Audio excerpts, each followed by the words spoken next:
ठीक है, तो आपने हेलाइड आयन में क्लोराइड कर लिया, ब्रोमाइड आयन कर लिया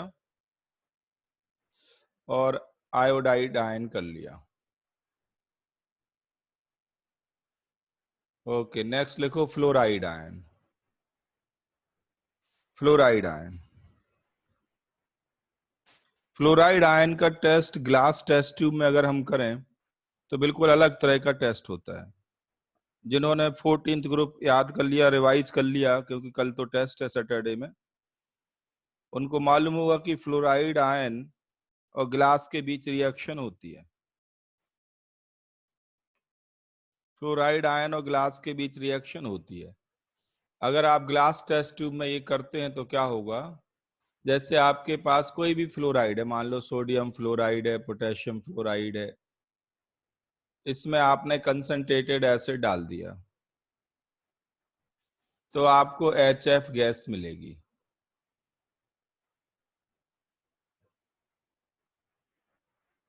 इनफैक्ट ये गैस मोनोमेरिक फॉर्म में नहीं होती, इमीडिएटली ये डाइमेरिक फॉर्म में कन्वर्ट होती है, क्योंकि हाइड्रोजन बॉन्डिंग इसमें स्ट्रॉन्गर है, तो ये डाइमर फॉर्म में ही होता है। या इसको आप H2F2 लिख सकते हैं। Due to stronger H bonding molecule pair form में मिलते हैं। अगर आप चाहते हैं कि मॉलिक्यूल सिंगल मॉलिक्यूल मिल जाए तो ये लगभग आपको more than 90 degree Celsius temperature चाहिए। ये डाटा याद नहीं करना, आप ऐसे लिख लें, हाई टेम्परेचर पे आपको मोनोमेरिक फॉर्म मिल सकती है।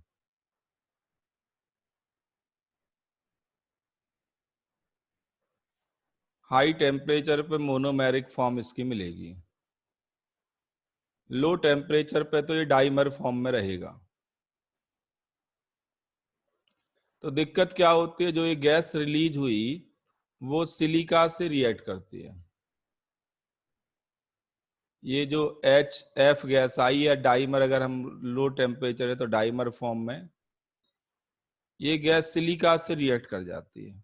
इसको हमने एक स्पेशल नाम दिया था, कोई बता सकता है क्या नाम दिया था 14th ग्रुप में?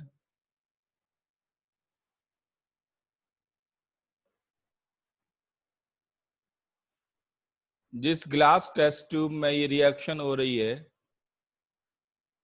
जिस ग्लास टेस्ट ट्यूब में ये रिएक्शन चल रही है, वो ग्लास ही ब्रेक होने लगता है, एक साउंड प्रोड्यूस होती है, ये ग्लास बाउंड्री क्रैक होने लगती है, इसको कहते हैं ईचिंग ऑफ ग्लास। राधिका ने बिल्कुल ठीक आंसर दिया, इसका नाम है ईचिंग ऑफ ग्लास।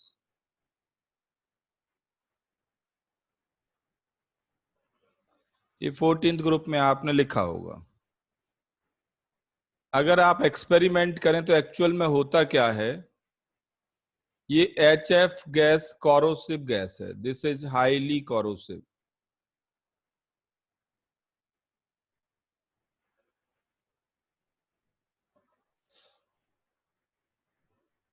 और ग्लास से रिएक्ट भी करती है, तो पहले ग्लास के सरफेस पे एक आपको ग्रीसी अपीयरेंस होगा, ग्रीस लाइक अपीयरेंस, बिल्कुल आपको लगेगा कुछ समथिंग स्लाइडिंग, तो ग्रीस लाइक अपीयरेंस होगा, ग्रीसी अपीयरेंस होगा ग्लास सरफेस का, जब ये गैस ग्लास के कांटेक्ट में आएगी, और फिर क्रैकिंग साउंड डेवलप होगी, उसका नाम है ईचिंग ऑफ ग्लास।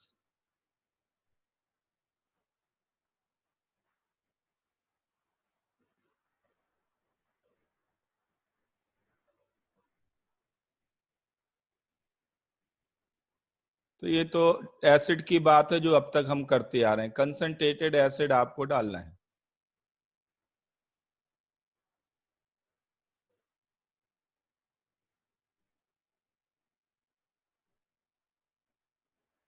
बट अगर बात करें इसके और फर्दर टेस्ट की, तो ये सॉल्युबिलिटी लॉजिक इसके लिए बहुत बढ़िया है, यूजफुल है।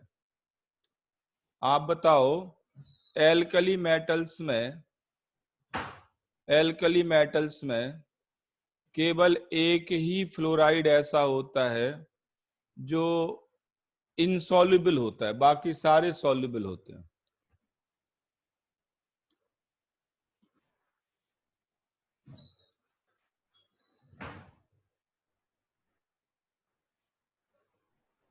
तो केवल लिथियम फ्लोराइड इनसॉल्युबल होता है, रेस्ट आर सॉल्युबल। लिख लें।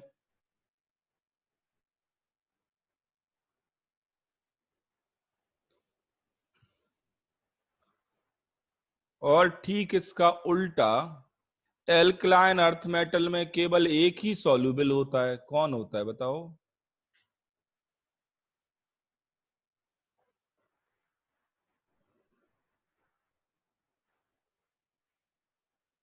एल्कलाइन अर्थ मेटल में एक ही सॉल्युबल होता है।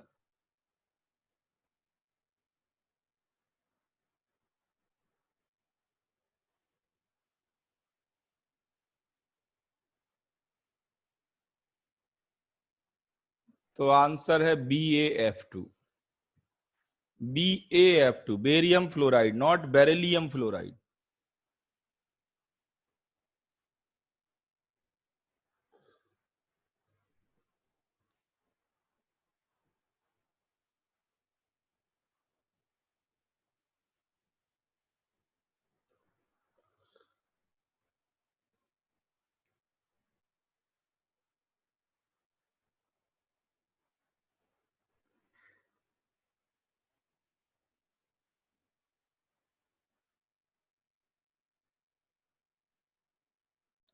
तो आपकी प्रैक्टिकल बुक में ये रिएक्शन लिखी होगी कि फ्लोराइड आयन में आपने कैल्शियम सॉल्ट डाल दिया, कैल्शियम नाइट्रेट नॉर्मली, क्या होगा?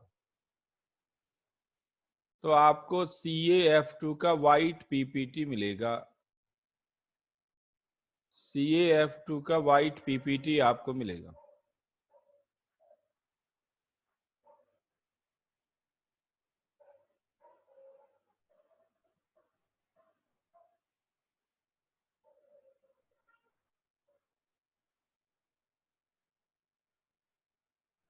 ठीक है, ये आपकी प्रैक्टिकल बुक की रिएक्शन है। कंपटीशन में ज्यादातर कॉम्प्लेक्स से रिलेटेड क्वेश्चन सेट होते हैं। कॉम्प्लेक्स और ये सॉल्ट एनालिसिस एक साथ ही जाते हैं। तो सोडियम फ्लोराइड एक्सेस में लेके फेरिक सॉल्ट इसमें डाल दो। मान लो फेरिक एसीटेट डाल दिया, फेरिक सॉल्ट डाल दिया, तो नॉन रिडॉक्स रिएक्शन होती है और आपको एक कॉम्प्लेक्स मिलता है व्हाइट कलर का, व्हाइट पीपीटी मिलता है आपको। कॉम्प्लेक्स का फॉर्मूला लिख सकते हैं। मान लीजिए फेरिक एसीटेट डाल दिया,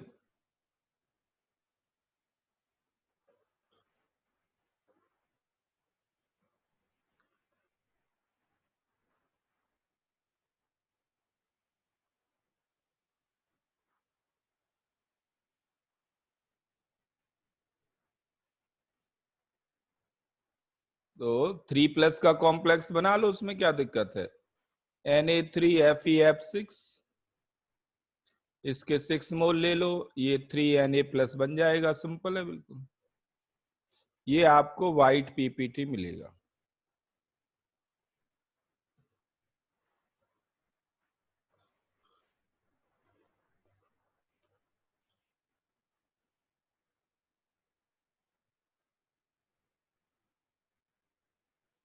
अब आप बताएं कॉमन सेंस से, अगर इसमें थायोसल्फेट आयन डाल दें तो क्या डीप रेड या ब्लड रेड कलर आएगा?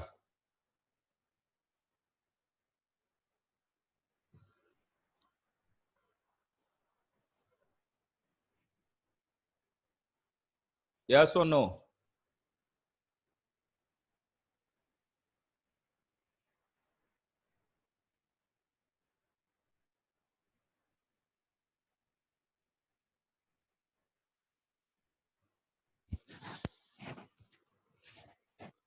HCN- डाल दिया कॉम्प्लेक्स में, क्या ब्लड रेड कलर आएगा?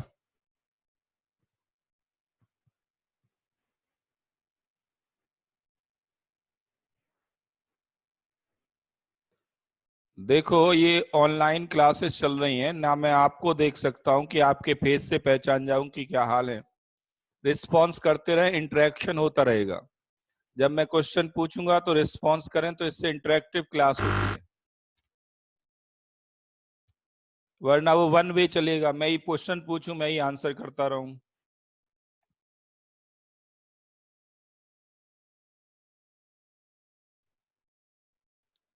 क्यों नहीं मिलेगा ब्लड रेड कलर, बताओ।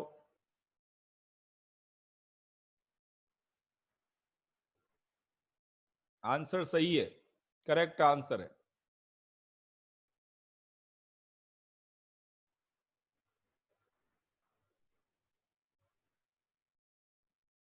क्योंकि ये कॉम्प्लेक्स आयन है पूरा, फ्री फेरिक आयन नहीं है। अगर फ्री फेरिक आयन होते तो ये ब्लड रेड कलर आता। पहले हमें इस कॉम्प्लेक्स को ब्रेक करना पड़ेगा, डिकम्पोज करना पड़ेगा, फेरिक आयन बनाने पड़ेंगे, तब ये ब्लड रेड कलर आएगा।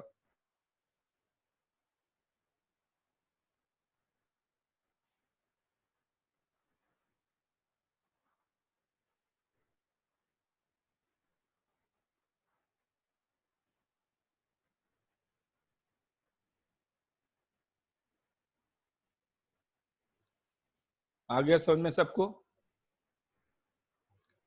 तो इसका ब्लड रेड कलर नहीं आएगा। हाँ, अगर आपको ब्लड रेड कलर चाहिए तो इसको ब्रेक करना पड़ेगा। इसको ब्रेक करने के लिए नॉर्मली फिर कंसंट्रेटेड H2SO4 यूज करते हैं, तब ये ब्रेक होता है और फिर Fe3+ का टेस्ट देता है।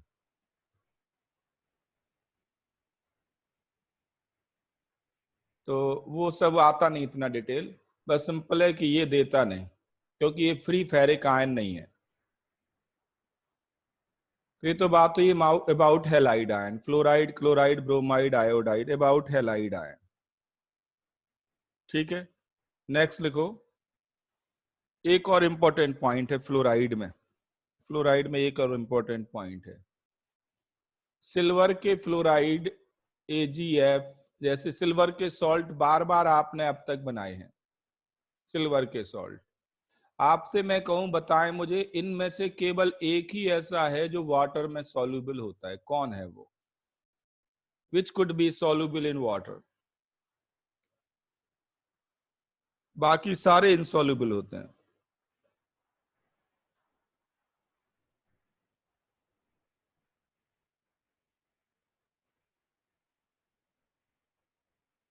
तो ठीक है, बिल्कुल। अब आपको थोड़ा इनऑर्गेनिक समझ में आ रही है कि कैसे लॉजिकली आंसर करें, ब्लाइंडली रटना नहीं। AgF सॉल्युबल होता है वाटर में, बाकी सब इनसॉल्युबल होते हैं। अब इसको प्रॉब्लम में कैसे फ्रेम किया जाता है? वो ऐसे करते हैं कि कोई हैलाइड आयन है, आपने सिल्वर नाइट्रेट डाल दिया, there is no PPT, no PPT, predict the halide ion.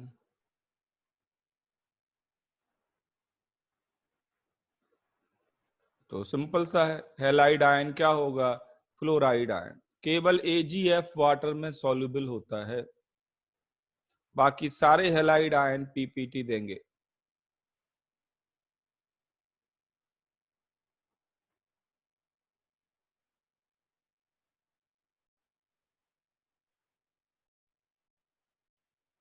तो ये फ्लोराइड एक्सेप्शनल पॉइंट चलता है, आप लिख लें। इनफैक्ट ये फ्लोराइड ही नहीं, ये अभी आगे कैटायन में हम पढ़ेंगे, मर्क्यूरस आयन हो, मर्क्यूरिक आयन हो, मर्क्यूरस आयन, मर्क्यूरिक आयन, ये आपके सिलेबस में है। निकल आयन, ये फोर्थ ग्रुप में आएंगे, सेकंड ग्रुप, ये फर्स्ट ग्रुप में आएगा, ये सेकंड में, कैटायंस में सब आएंगे। इनके क्लोराइड, ब्रोमाइड, आयोडाइड तो इनसॉल्युबल होते हैं। सबसे ज्यादा मरकरी में आता है, क्योंकि निकल के तो बहुत सारे टेस्ट हैं। तो इनके क्लोराइड, ब्रोमाइड, आयोडाइड तो सॉल्युबल होते हैं, इनसॉल्युबल सॉरी, केवल फ्लोराइड ऐसा है जो सॉल्युबल होता है।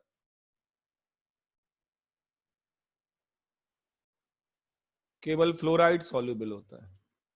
तो मरकरी और सिल्वर के साथ सबसे ज्यादा क्वेश्चंस आते हैं सॉल्युबिलिटी बेस्ड।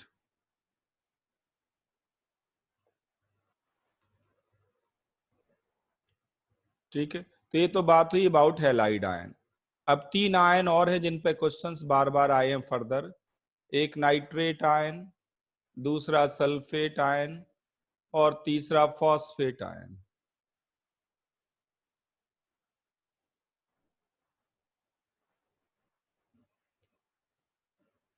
ठीक। नाइट्रेट आयन इन तीनों में अलग है। नाइट्रेट आयन का रिडक्शन बहुत आसान है, इसका रिडक्शन बहुत आसान है। NO बन सकता है, NO2 बन सकता है, N2O बन सकता है, इसका रिडक्शन बहुत आसान है as compare to sulphate and phosphate. तो नाइट्रेट आयन बिल्कुल डिफरेंट तरीके से टेस्ट किया जाता है। पहले तो कॉमन बात करें जो अब तक हम चलते आ रहे हैं, वो है reaction with concentrated H2SO4। Nitrate ion में अगर आप कंसंट्रेटेड एसिड डाल दें, मान लीजिए ये आपके पास है सोडियम नाइट्रेट, पोटेशियम नाइट्रेट, ऐसे भी लिख सकते हैं आप पूरी रिएक्शन लिखना चाहें तो। मान लो सोडियम नाइट्रेट है, कंसंट्रेटेड H2SO4 डाल दिया, क्या होगा? इसको इस तरह से भी लिख सकते हैं, यहां सोडियम आयन और सल्फेट आयन तो स्पेक्टेटर आयन है, मेन तो है एसिड H+ आयन और इधर नाइट्रेट आयन।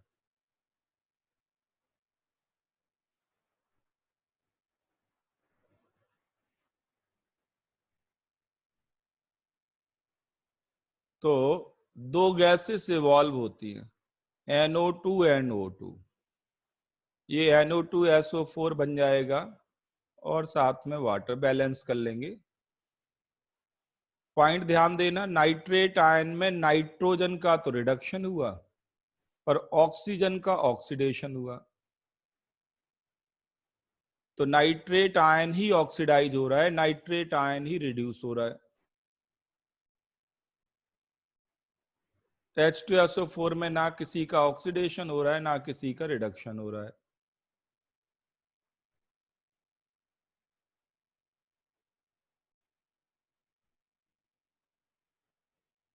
अभी रेडिश ब्राउन कलर की गैस रिलीज होती है, नाइट्रेट सॉल्ट में कंसंट्रेटेड H2SO4 डाल दो तो रेडिश ब्राउन कलर की गैस रिलीज होती है।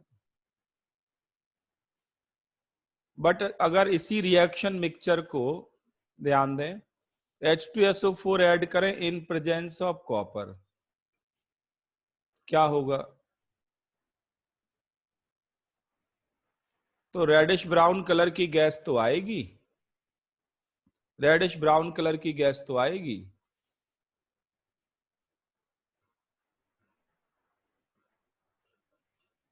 पर होगा क्या कॉपर डालने पे? तो आपको क्या मिल जाएगा? कॉपर सल्फेट मिलेगा।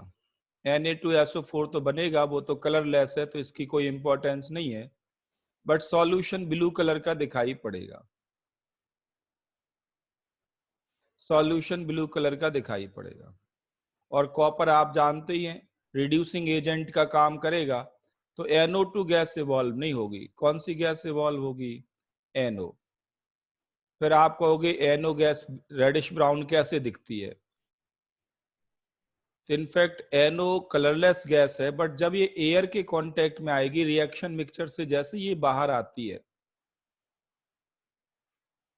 ये कलरलेस से कलर्ड हो जाती है, एयर से रिएक्शन करती है। इसके लिए आपको कुछ भी नहीं चाहिए, एयर के कांटेक्ट में आते ही NO2 बन जाता है। कोई एक्सप्लेन कर सकता है NO एयर के कांटेक्ट में आते ही NO2 क्यों बन जाता है? एनीवन? कोई भी बताए। NO एयर में अनस्टेबल क्यों होता है, बोलो।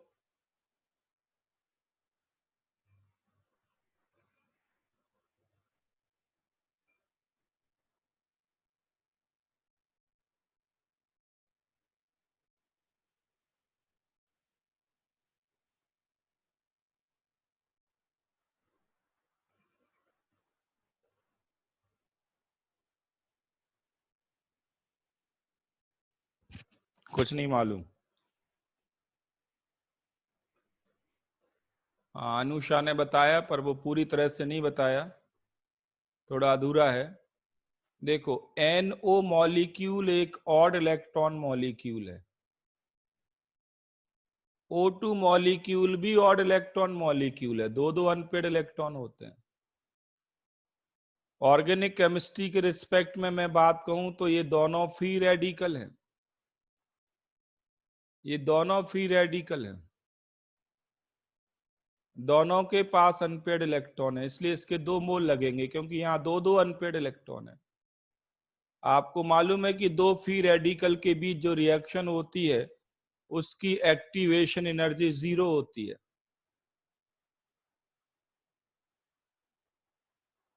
तो NO एयर के कांटेक्ट में आते ही NO2 बन जाता है।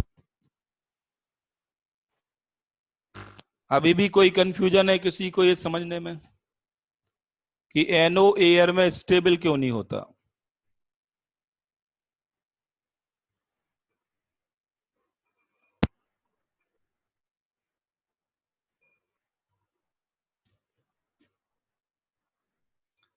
ठीक है, नेक्स्ट टेस्ट है इसका नाइट्रेट आयन का स्पेसिफिक टेस्ट है रिंग टेस्ट।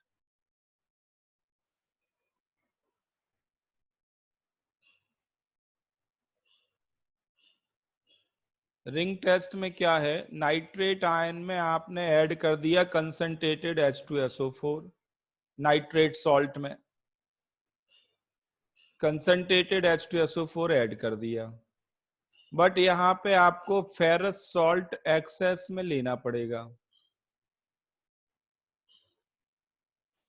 नाइट्राइट आयन में एक्सेस में नहीं लेते, नाइट्रेट में लेना पड़ेगा।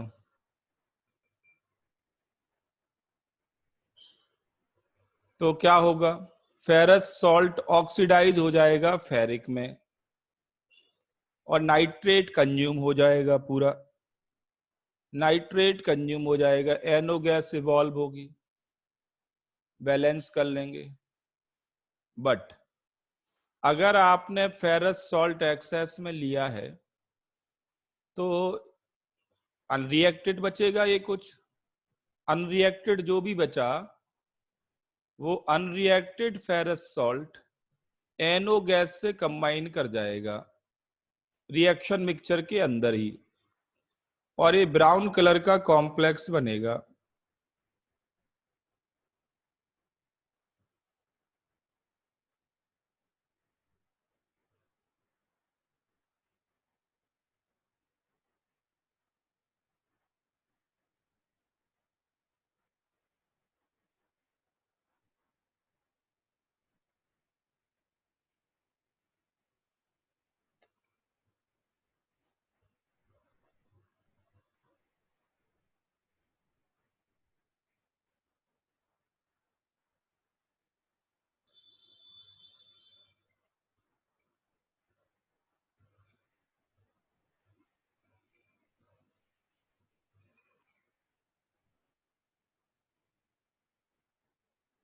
समझ में आ गया आप सबको?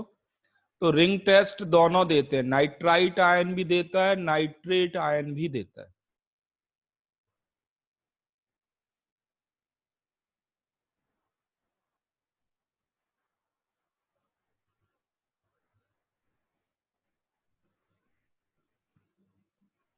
तो ये तो प्रैक्टिकल बुक की बात हुई। अगर आप इसको इनऑर्गेनिक केमिस्ट्री के थ्रू करना चाहें तो नाइट्रेट आयन की अनलिमिटेड रिएक्शन है। आप नाइट्रेट आयन तो पढ़ चुके हैं पूरा, जो बच्चे पी ब्लॉक पढ़ चुके हैं। जिन्होंने पी ब्लॉक नहीं पढ़ा है वो इंतजार करें, वहां पे आपको HNO3 बताएंगे, उसकी कई रिएक्शन होती है अलग अलग मेटल्स के साथ और प्रोडक्ट डिपेंड करता है कि सॉल्यूशन का कंसंट्रेशन क्या है।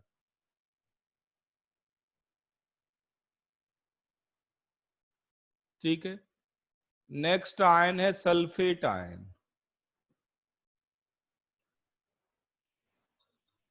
तो ये ध्यान रखना, आप अपने आप को प्रैक्टिकल तक सीमित रखें, प्रैक्टिकल से आगे नहीं जाना।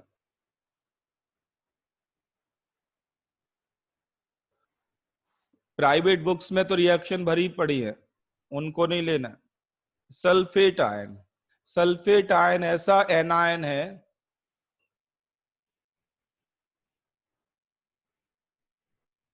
हाँ ऑक्जेलेट आयन बोरेट अभी बताते हैं, अभी बताते हैं सारे, वो तो इजी हैं सारे। सल्फेट आयन लिख लो, सल्फेट आयन। सल्फेट आयन के एक ऐसा एनायन है जो गैस फॉर्म में डिटेक्ट नहीं होता, गैस फॉर्म में डिटेक्ट नहीं होता। इसी तरह से फॉस्फेट आयन भी गैस फॉर्म में डिटेक्ट नहीं होता।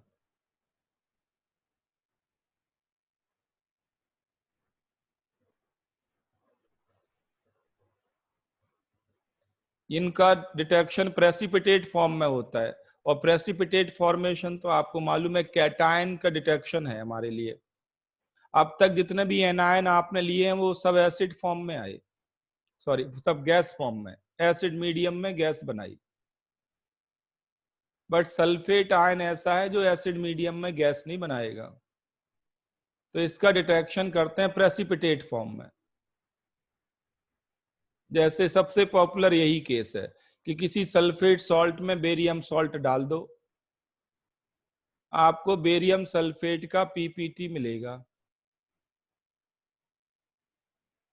व्हाइट पीपीटी मिलेगा। बहुत ही पॉपुलर रिएक्शन है ये, आती रहती है। प्रॉब्लम किस तरह से इसको फ्रेम किया जाता है ये देखें आप।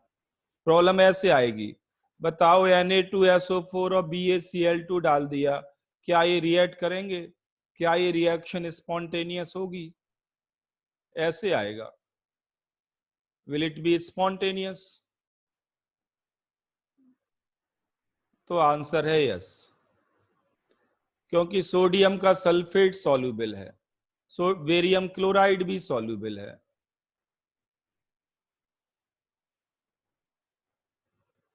तो बेरियम सल्फेट क्या है? व्हाइट पीपीटी, ये सॉल्युबल है। ये जस्ट आयन एक्सचेंज रिएक्शन है। तो आयन एक्सचेंज रिएक्शन तो आपको पता ही है किसकी ओर जाती है स्पॉन्टेनियसली, तो आंसर है ये रिएक्शन होगी। दूसरा, अब ये बेरियम सल्फेट ही है, इसके लिए कैसे कंफर्म करें?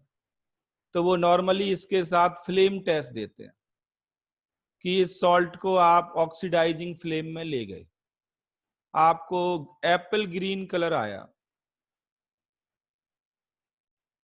तो ये बेरियम सल्फेट ही है। ये कंफर्म करने के लिए फ्लेम टेस्ट आपको दिया जाता है।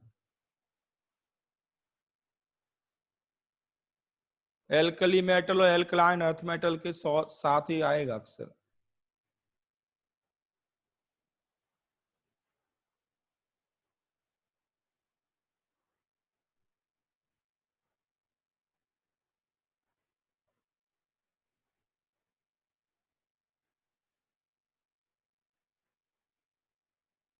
तो सल्फेट आयन की रिएक्शन तो बेस्ड है प्रेसिपिटेट पे।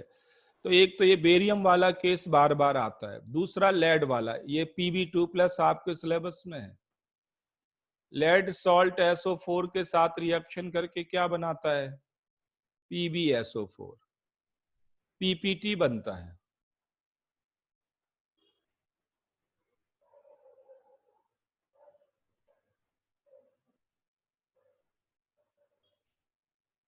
अब ये प्रॉब्लम ऐसे नहीं आएगी, प्रॉब्लम पूछने का तरीका ये होगा, ध्यान देना, ऐसे आएगी प्रॉब्लम कि आपके पास से लेड नाइट्रेट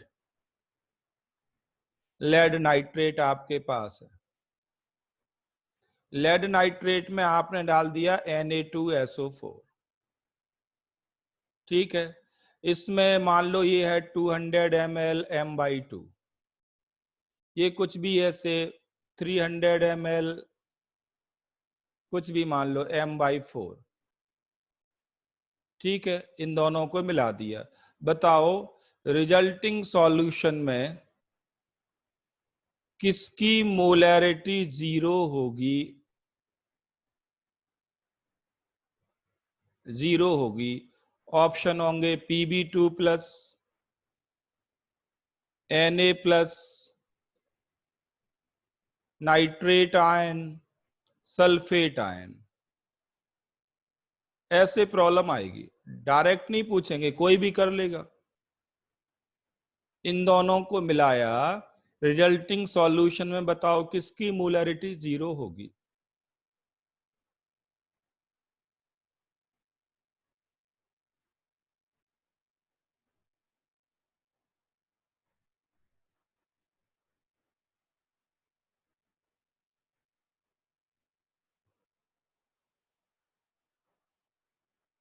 तो सबसे पहले तो बेसिक बात आपको ये पता रहे कि क्या बनेगा।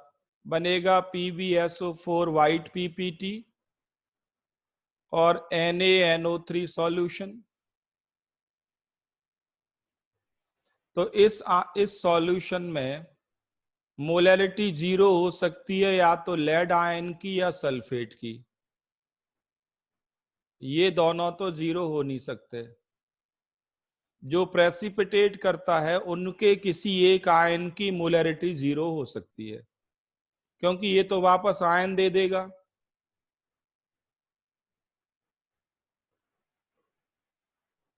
तो ऑप्शन में या तो लेड आयन करेक्ट होगा या सल्फेट।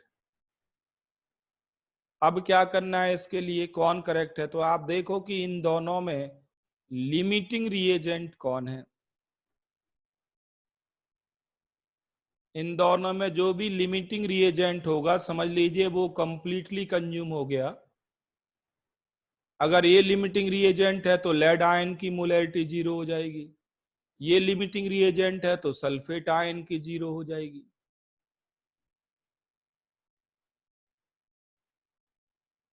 तो लिमिटिंग रिएजेंट के लिए पहले तो बैलेंस रिएक्शन पता हो। इन दोनों के मोल्स निकाल लो और फिर कॉफिशिएंट से डिवाइड करो। देखो किसके लिए स्मॉल वैल्यू आ रही है। तो मिलीमोल करें तो पहले के मिलीमोल हो जाएंगे मोलैरिटी इनटू वॉल्यूम 100 मिलीमोल। दूसरे के कितने हो जाएंगे? 75 मिलीमोल। कॉफिशिएंट तो दोनों का 1 1 है, तो इतना ही वैल्यू रहेगी डिवाइड करने पे। तो Na2SO4 के कम मिलीमोल आ रहे हैं, मतलब Na2SO4 लिमिटिंग रिएजेंट है, और ये लिमिटिंग रिएजेंट है मींस सल्फेट आयन की मोलैरिटी 0 होगी।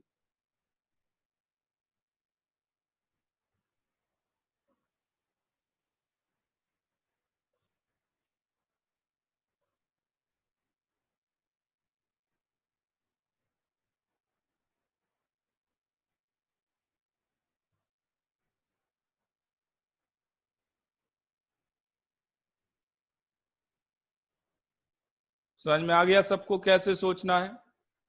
तो अब है प्रैक्टिकल की प्रॉब्लम। प्रैक्टिकल की प्रॉब्लम है, बट उसको मोल कंसेप्ट से लिंक कर दिया।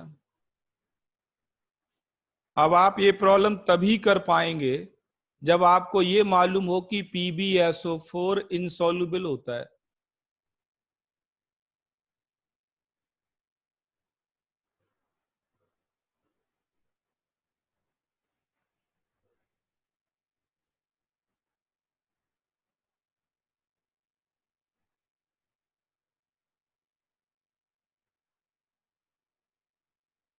ठीक है, नेक्स्ट लिखो।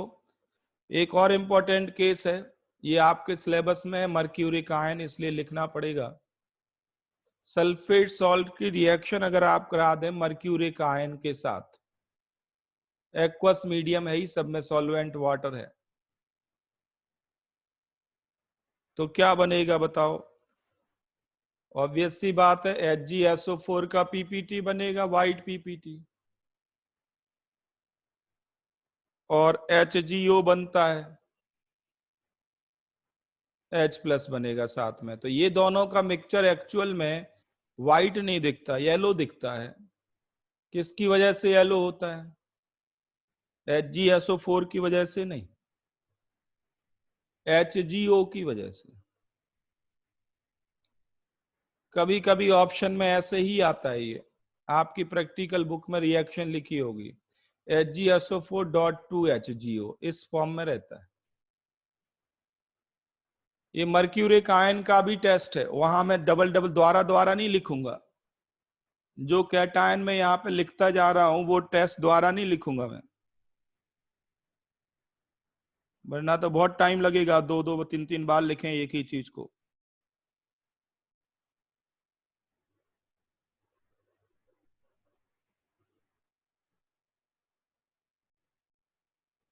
तो सल्फेट आयन एक ऐसा एनायन है जिसकी टेस्टिंग गैस फॉर्म में नहीं होती। सबसे इंपॉर्टेंट बात तो ये है।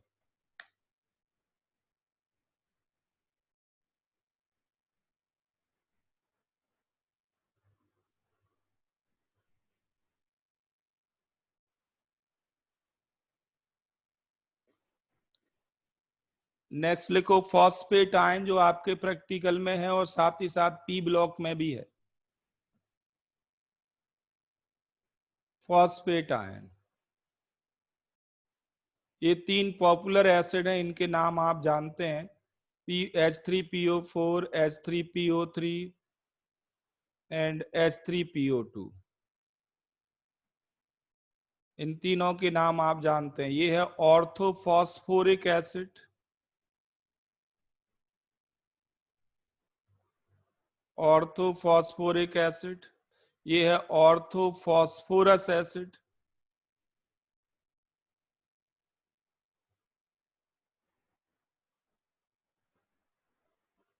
और H3PO2 को क्या कहते हैं बताओ?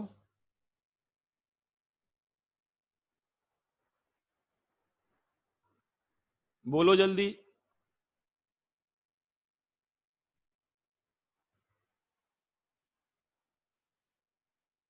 चुपचाप क्यों रहते हो? कई बच्चे इसमें बैठे हैं जिन्होंने पी ब्लॉक पढ़ लिया है पूरा।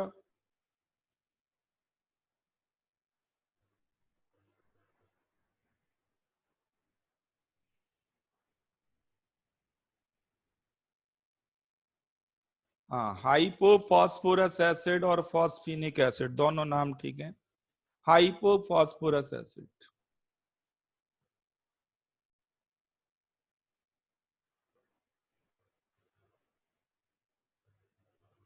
अच्छा, HPO3 का नाम बताओ।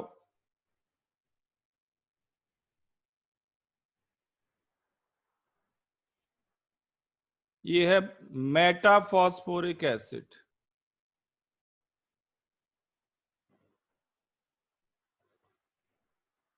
और ये एक्चुअल में ये पॉलीमेरिक फॉर्म में एग्जिस्ट करता है। ये तो सिंपलेस्ट रिप्रेजेंटेशन है, ये पॉलीमेरिक फॉर्म में एग्जिस्ट करता है, HPO3 होल एन।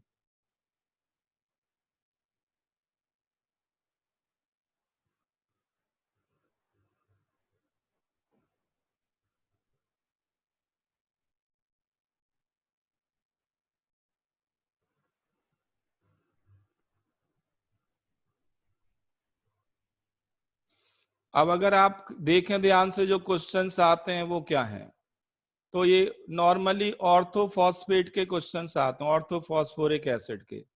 इसके आयन कौन कौन से बन सकते हैं?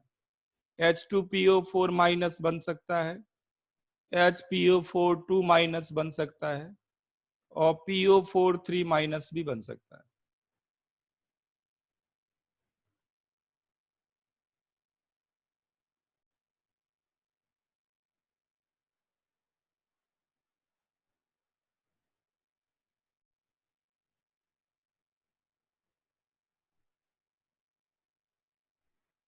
ठीक है।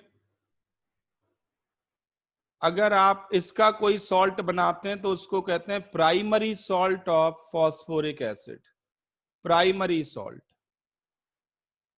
इसका कोई बनाते हैं सॉल्ट तो उसे कहते हैं सेकेंडरी सॉल्ट। इसका सॉल्ट क्या कहलाएगा? Tertiary salt.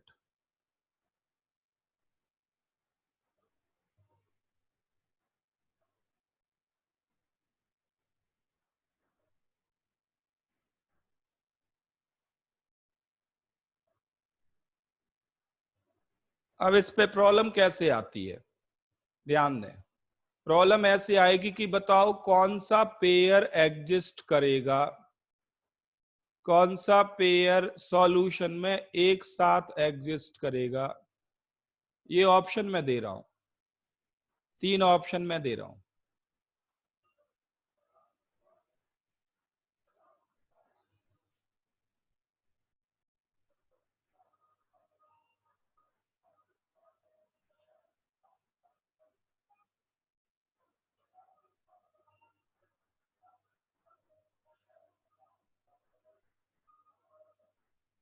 कौन सा सॉल्ट सॉल्यूट पेयर सॉल्यूशन में एक साथ एग्जिस्ट कर सकता है,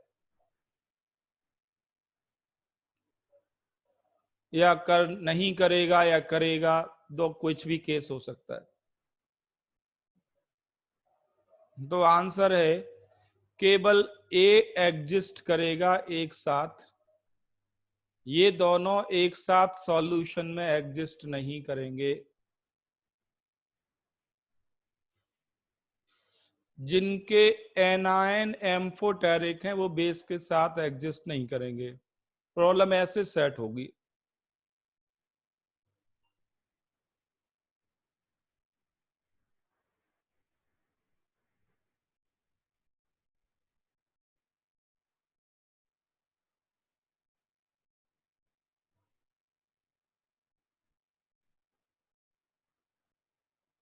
क्लियर है आपको? इसी पे दूसरी प्रॉब्लम ऐसे भी सेट हुई है कि बताओ Na2HPO4 एंड NaH2PO4, ये मिक्सचर क्या बफर की तरह काम कर सकता है? Is it a buffer solution?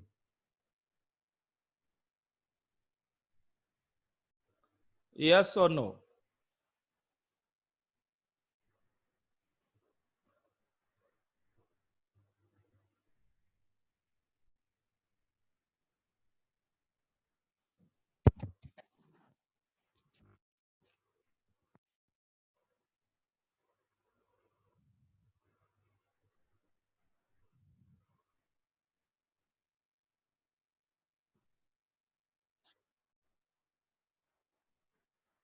तो आंसर है यस। बफर सॉल्यूशन की डेफिनेशन क्या है जरा सोचिए। बफर सॉल्यूशन की डेफिनेशन ये है कि एक आपको चाहिए वीक एसिड, ये समझिए वीक एसिड है, H2PO4 एनायन वीक एसिड है, और फिर चाहिए आपको सॉल्ट विद स्ट्रॉन्ग बेस, ये उसके लिए सॉल्ट का काम करेगा। इसमें आप NaOH डाल दो, इस वीक एसिड में NaOH डालो तो ये सॉल्ट बन जाएगा।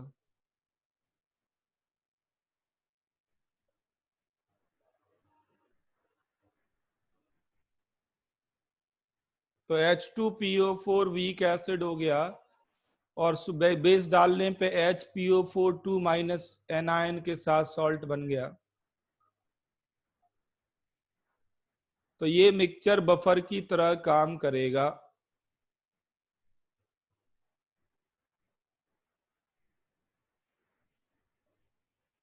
तो एक तो एग्जिस्टेंस की प्रॉब्लम आती है, और दूसरा ये बफर के केस में सेटिंग हो सकती है। लेबोरेटरी में ये कैसे कंफर्म करेंगे कि ये फॉस्फेट आयन है?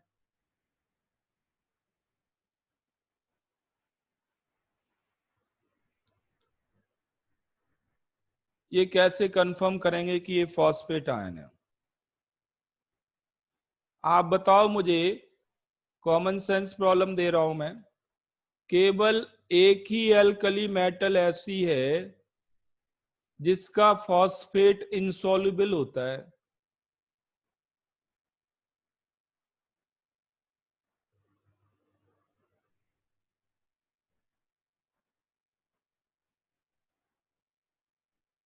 केवल एक ही एल्कली मेटल ऐसी है जिसका फॉस्फेट इंसॉल्युबल होता है।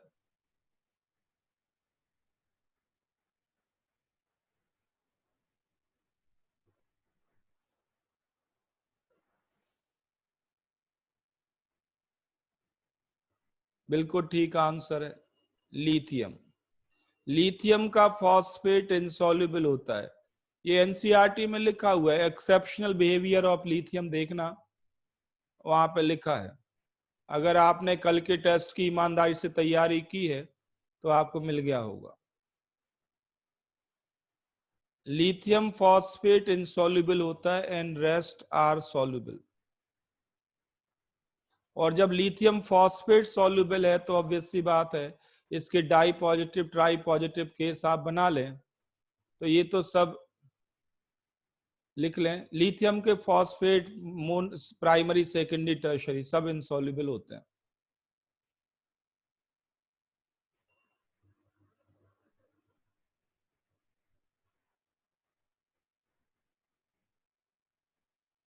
ठीक है।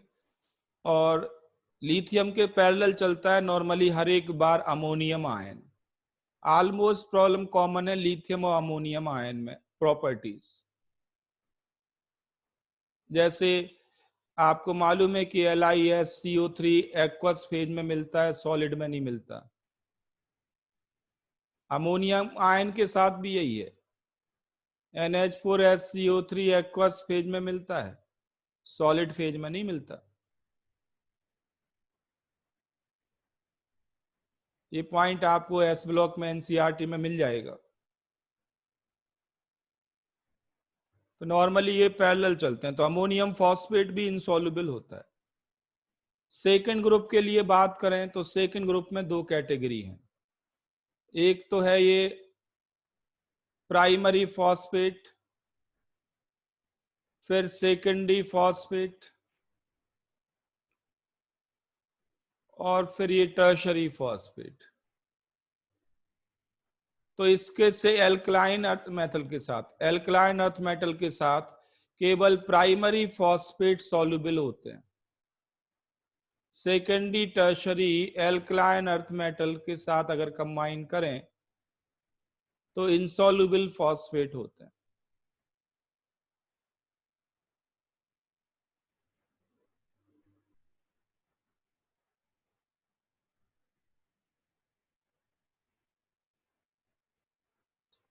अब आप कहोगे ये सब मुझे याद कैसे रहेगा? याद नहीं करना, थोड़ा कंपैरिजन दिमाग में रखना। देख याद कराता हूं मैं। जैसे barium carbonate and barium bicarbonate, बताओ इनमें से कौन सॉल्युबल है कौन इनसॉल्युबल है? Both soluble both insoluble.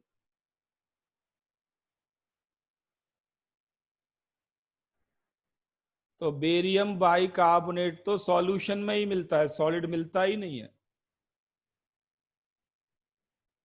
तो बेरियम बाइकार्बोनेट सॉल्युबल है बट बेरियम कार्बोनेट इनसॉल्युबल है।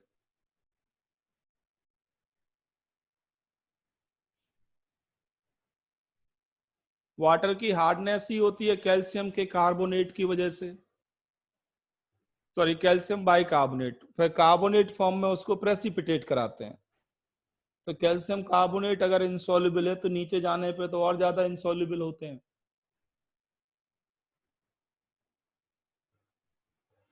अब इसको ऐसे सोचो, इसको ऐसे सोचो कि ये है एक नेगेटिव चार्ज वाला और ये दो नेगेटिव चार्ज वाला। ये हो गया प्राइमरी, ये सेकेंडरी हो गया। ये प्राइमरी एनायन हो गया, ये सेकेंडरी एनायन हो गया। प्राइमरी एनायन के साथ तो सॉल्युबल है, सेकेंडरी के साथ इनसॉल्युबल है। सेम लॉजिक यहां आप अप्लाई करो, बिल्कुल फॉलो होता है। यहां तो टर्शरी भी बनता है। तो जैसे जैसे नेगेटिव चार्ज बढ़ता जा रहा है लैटिस एनर्जी डोमिनेट करने लगती है, और लैटिस एनर्जी डोमिनेट करे तो इनसॉल्युबल हो जाएगा। आपको मालूम है कि इन सभी सॉल्ट की दो एनर्जी में फाइट चल रही है, lattice energy and hydration energy में।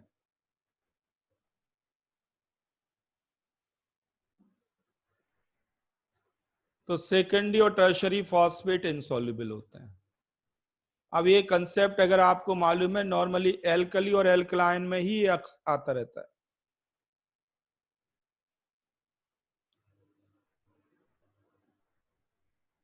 फर्दर आप सीधे सीधे लिख लें।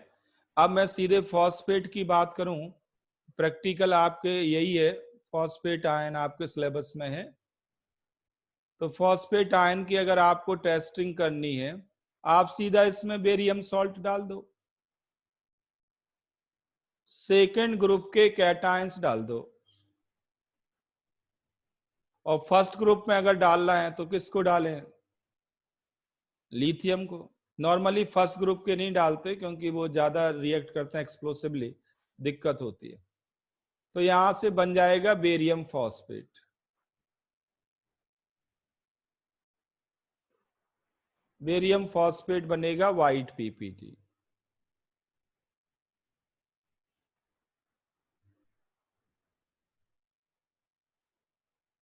अब ये प्रॉब्लम भी प्रीवियस ईयर्स पेपर में मिलेगी आपको, जेई एडवांस के पेपर देखना आपको मिल जाएगी।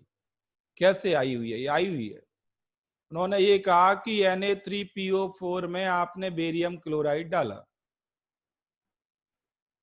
एग्जैक्ट प्रॉब्लम लिख रहा हूं मैं, भाई डाटा डिफरेंट हो सकते हैं। से ये है 200 ml M/2 और ये है 300 ml M/4, इन दोनों को मिला दिया। बताओ रिजल्टिंग सॉल्यूशन में किसकी मोलैरिटी 0 होगी? ये जेई में आई हुई है।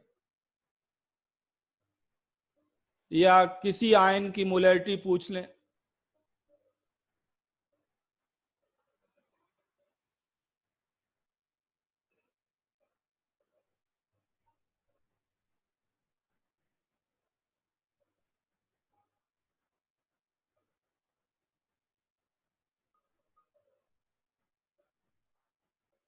यही चारों ऑप्शन होंगे।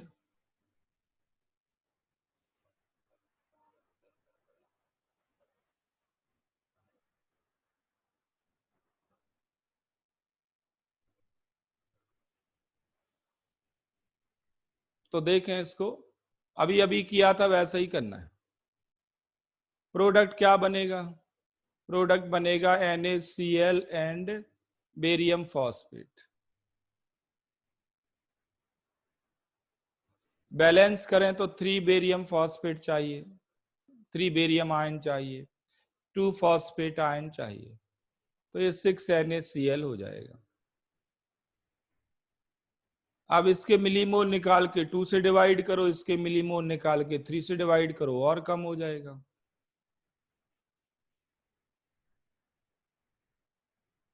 तो ये लिमिटिंग रिएजेंट आएगा,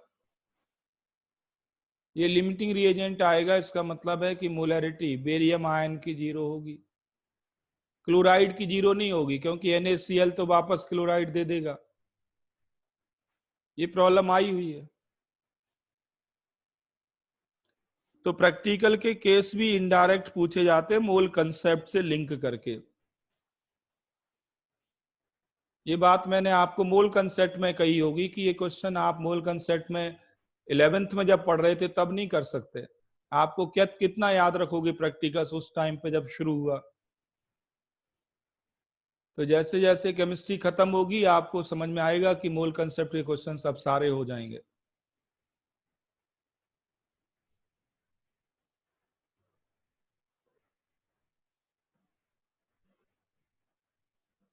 ठीक है, नेक्स्ट लिखो। तो फॉस्फेट आयन के लिए टेस्ट होता है प्रेसिपिटेट फॉर्म में, फॉस्फेट आयन गैस फॉर्म में नहीं आता। सल्फेट आयन भी प्रेसिपिटेट फॉर्म में है, फॉस्फेट आयन भी प्रेसिपिटेट फॉर्म में है।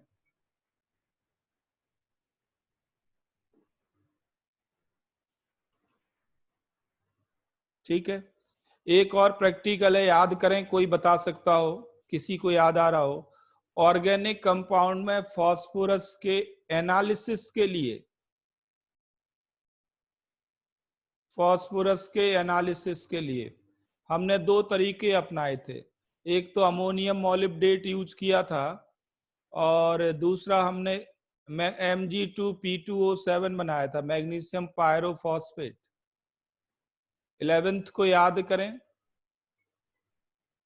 फास्फोरस का एनालिसिस ऑर्गेनिक कंपाउंड में, वो दोनों रिएक्शन भी टेस्ट फॉर्म में यूज होती हैं। वहां पे आपने लिखा होगा अमोनियम फॉस्फोमोलिब्डेट का कैनरी LOPPT बनता है, ये वर्ड यूज किया गया है। क्या वो दोनों रिएक्शन एज ए टेस्ट आप लिख सकते हैं? वो दोनों रिएक्शन टेस्ट के फॉर्म में यूज होती हैं फॉर फॉस्फेट आयन।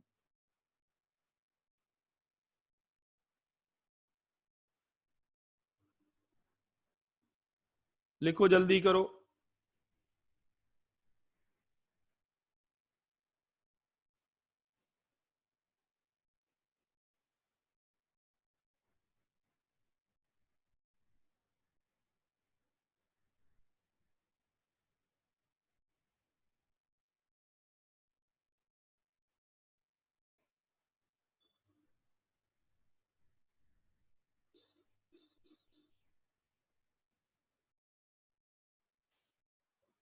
लिख ली आप सबने? जिसको आता है उसने लिख ली होंगे। जिसको नहीं आता वो इंतजार कर रहा होगा कि मैं प्रिंट कर लूं।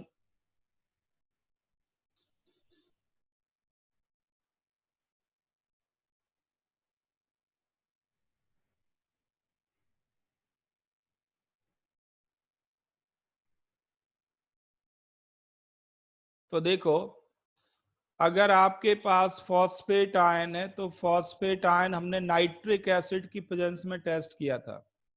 नाइट्रिक एसिड की प्रेजेंस में याद करो, अमोनियम मॉलिब्डेट डाला था, NH4 whole twice MOO4, ammonium molybdate in presence of H plus ion. Point तो ये था काम का, एसिड मीडियम में।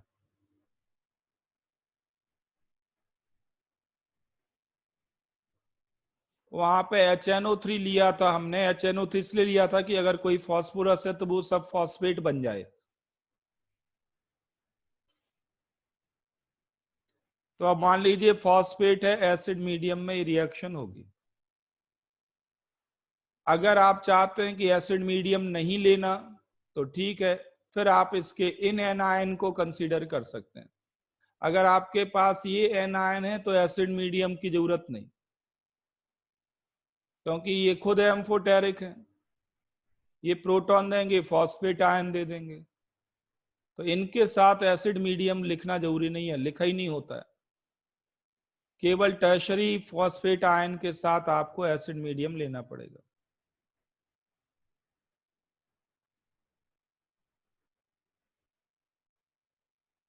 तो एक कॉम्प्लेक्स कंपाउंड बनता है कैनरी येलो कलर का, कॉम्प्लेक्स कंपाउंड बनता है कैनरी येलो कलर का, NH4 whole thrice P molybdenum oxide MO3O10, MO3O10, ये कैनरी येलो कलर का PPT आपको मिलता है।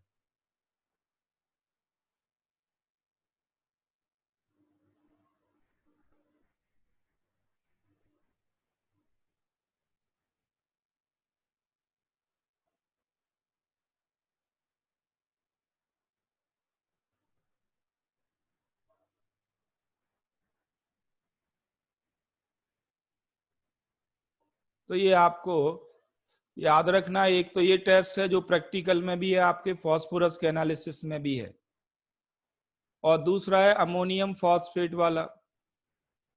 वो ये है कि आपके पास फॉस्फेट आयन है, फॉस्फेट आयन में अमोनिया गैस ऐड कर दी, ammonia gas sorry, Mg2+ salt add कर दिया एसिड मीडियम में, एसिड मीडियम में ऐड कर दिया, तो पहले बनता है मैग्नीशियम अमोनियम फॉस्फेट।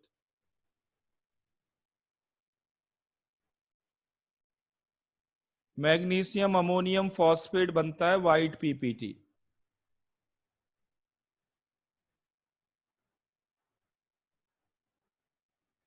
और फिर अगर इसको हीट कर दें तो ये कन्वर्ट हो जाता है पायरोफॉस्फेट में, Mg2P2O7, और अमोनिया गैस इवॉल्व होती है।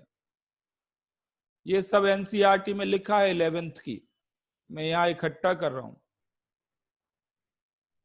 और आपको अगर इसके में फॉस्फोरस की अमाउंट दे दें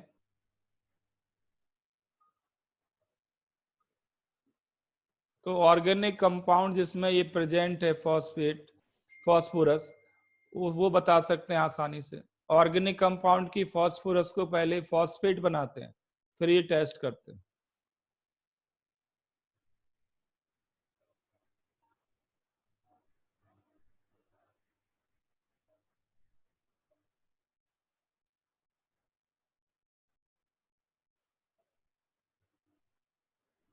तो ये तो टेस्ट हो गया अबाउट फॉस्फेट आयन।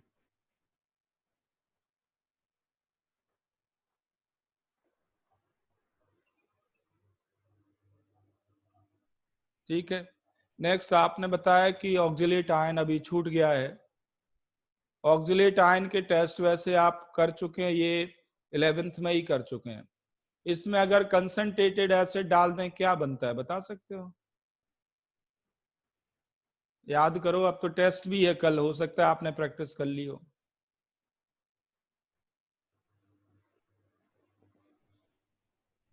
दो गैसेस इवॉल्व होती हैं, कौन कौन सी बताओ? CO भी आती है और CO2 भी आती है।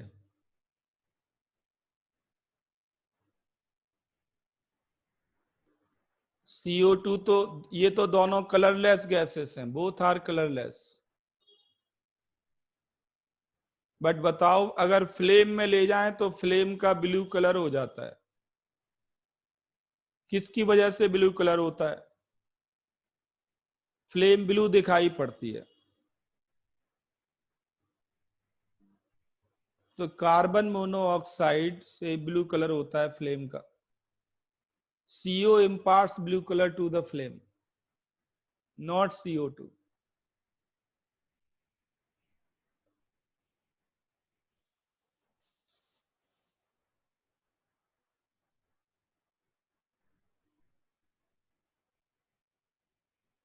फर्दर कंफर्म करें तो वो ये है कि लाइम वाटर के थ्रू पास कर दें इस मिक्सचर को, वही है सारा कुछ। तो कौन सी गैस की कंफर्मेशन होगी लाइम वाटर के थ्रू पास करने पे? अगर ये स्मॉल अमाउंट में पास करें तो मिल्की PPT आ जाएगा। तो इससे पता लग गया कि इस गैसियस मिक्सचर में CO2 है, और ब्लू कलर बनने से पता लग गया कि गैसियस मिक्सचर में CO है। तो ऑक्जिलेट आयन कंसंट्रेटेड एसिड के साथ रिएक्ट करके आपको दो गैसेस देता है, CO एंड CO2।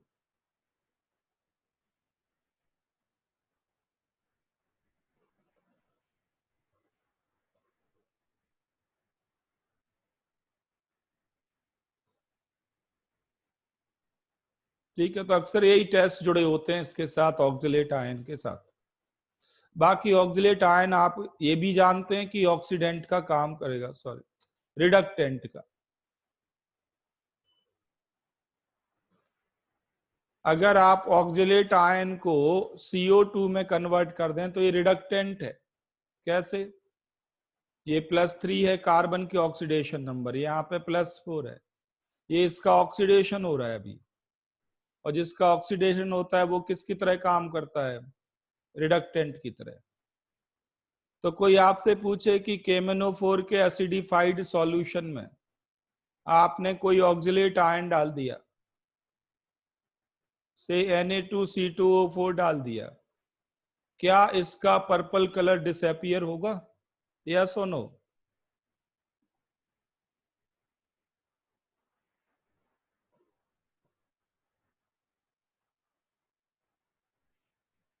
तो आप ये सारे केस लिख चुके हैं। KMnO4 डिकलराइज हो जाएगा और CO2 गैस इवॉल्व होगी, ऑक्जिलेट आयन CO2 में आएगा, ये MnSO4 में आ जाएगा। बाकी बैलेंस रिएक्शन लिखनी है और कुछ नहीं करना। रिडॉक्स हुई, KMnO4 का रिडक्शन हो गया और ऑक्जिलेट आयन का ऑक्सीडेशन हो गया, इसका पर्पल कलर डिसअपियर हो जाएगा।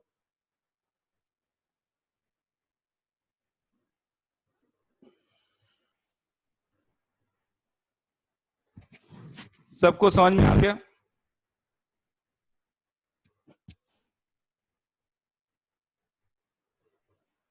तो जगह जगह आप लिख चुके हैं, उनको इकट्ठा करना है और कुछ भी नहीं।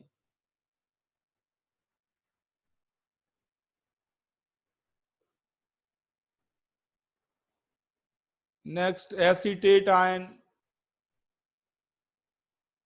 मुझे तो लगता नहीं मुझे बताना चाहिए ये। एसीटेट आयन में एसिड डाल दो तो स्मेल आती है, विनेगर कहते हैं इसको, नाम ही है विनेगर इसका। इसमें फेरिक आयन डाल दो तो क्या बनेगा?